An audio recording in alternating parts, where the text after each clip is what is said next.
Bien-aimés dans le Christ, que la grâce de Jésus-Christ notre Seigneur, l'amour de Dieu le Père et la puissance du Saint-Esprit descendent maintenant sur nous pour nous aider à méditer cette parole, afin qu'elle puisse porter du fruit dans notre vie, pour la plus grande gloire de Dieu et le salut de nos âmes.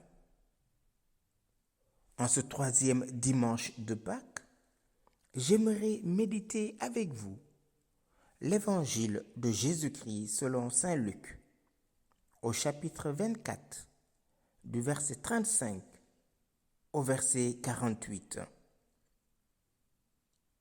En ce temps-là, les disciples qui rentraient d'Emmaüs racontaient aux 11 apôtres et à leurs compagnons ce qui s'était passé sur la route et comment le Seigneur s'était fait reconnaître par eux à la fraction du pain.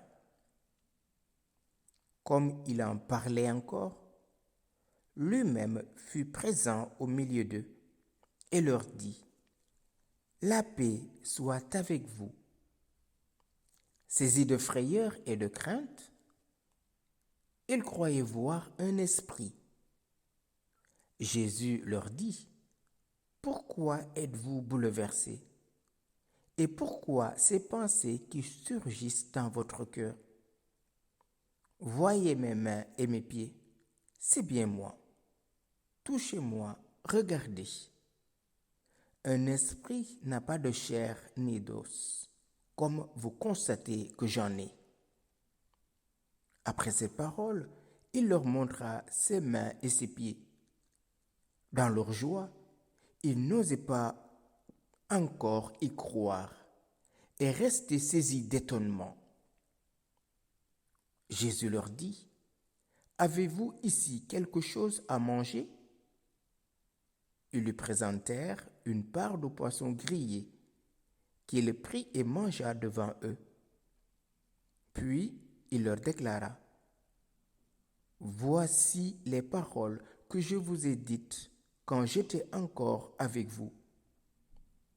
Il faut que s'accomplisse tout ce qui a été écrit à mon sujet dans la loi de Moïse, les prophètes et les psaumes. » Alors, il ouvrit leur intelligence à la compréhension des Écritures. Il leur dit : « Ainsi est-il écrit que le Christ souffrirait, qu'il ressusciterait d'entre les morts le troisième jour, et que la conversion serait proclamée en son nom pour le pardon des péchés à toutes les nations, en commençant par Jérusalem. À vous d'en être les témoins. » Bien-aimés dans le Christ, alléluia, alléluia. Le Christ Jésus ressuscité, vainqueur de la mort, continue à montrer à ses disciples la réalisation des prophéties, de tout ce qui a été dit à son sujet, que lui-même en avait fait part à ses apôtres. Voici que nous montons à Jérusalem. Le Fils de l'homme sera livré aux mains des grands prêtres. Il sera crucifié. Ils le tueront, mais le troisième jour, il ressuscitera. Voici que Jésus, ressuscité, rencontre les disciples d'Emmaüs. Mais ceux-ci ne le reconnurent pas. C'est à la fraction du pain qu'ils vont le reconnaître et lui va disparaître. Dans leur joie, les voilà en chemin retour pour aller rencontrer les 11 et leur partager leur joie. Et au moment où eux-mêmes expliquaient comment ils l'ont reconnu à la fraction du pain, lui-même fut présent au milieu d'eux et leur dit : « La paix soit avec vous. » La paix, c'est le message pascal. Jésus, le prince de la paix, est venu nous rassurer, frères et sœurs, dans nos inquiétudes, dans nos doutes. Et il est venu ouvrir notre cœur et notre intelligence à la lumière de son amour. Mais la crainte, la frayeur, voilà les sentiments qui habitent le cœur des disciples. Ils croyaient voir un esprit. Voyez dans quelle situation d'âme se trouvent les disciples. Ils ne reconnaissent pas Jésus. Ils croient voir un esprit. Et Jésus, dans sa magnanimité, dans sa miséricorde, leur dit, « Pourquoi êtes-vous bouleversés? Et pourquoi ces pensées qui surgissent dans votre cœur? » Ils sont troublés. Ils sont dans la stupéfaction. Parce qu'ils n'avaient pas reçu dans leur cœur et dans leur intelligence la parole que Jésus avait dite. Le 3e jour, je ressusciterai. Les voilà confrontés à la sensibilité de ce qu'ils voient. Ils croient voir un esprit. Et Jésus leur dit, voyez mes mains et mes pieds. C'est bien moi, touchez-moi, regardez. Un esprit n'a pas de chair ni d'os, comme vous constatez que j'en ai. Oui, Jésus est là, en vérité, c'est lui. Touchez-moi, regardez. En parlant ainsi aux disciples, en multipliant les gestes, les initiatives, pour les faire passer de l'affolement à la paix, il les invite à le toucher, à le regarder. Il leur montre ses mains. Il mange avec eux. Il va même solliciter leurs 5 sens.